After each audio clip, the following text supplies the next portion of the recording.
வக்பு வாரிய திருத்தத்தில் இஸ்லாமிய அமைப்புகளின் உணர்வுகளுக்கும் கருத்துகளுக்கும் மதிப்பளிக்கப்பட வேண்டும் என ஒன்றிய அரசுக்கு பாமக தலைவர் அன்புமணி ராமதாஸ் வலியுறுத்தியுள்ளார்.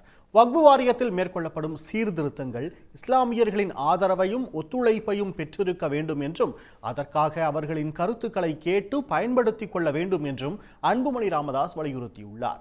வக்பு வாரிய சொத்துக்களை நிர்வகிப்பதற்கான வாரியத்துக்கு அரசு வழிகாட்டுதல்களை வழங்கலாமே தவிர இஸ்லாமியர் அல்லாதவர்களை நிர்வாகிகளாக நியமிப்பது சரியானதாக இருக்காது என்றும் அன்புமணி கண்டனம் தெரிவித்துள்ளார். இஸ்லாமிய அமைப்புகளின் பிரதிநிதிகள் ஏற்றுக்கொள்ளாவிட்டால் வக்பு வாரிய நிர்வாகம் முடங்கிவிட வாய்ப்புள்ளனவா என்றும் அத்தகைய நிலை ஏற்படுவதற்கு ஒன்றிய அரசு அனுமதிக்க கூடாது என்றும் வலியுறுத்தியுள்ளார்.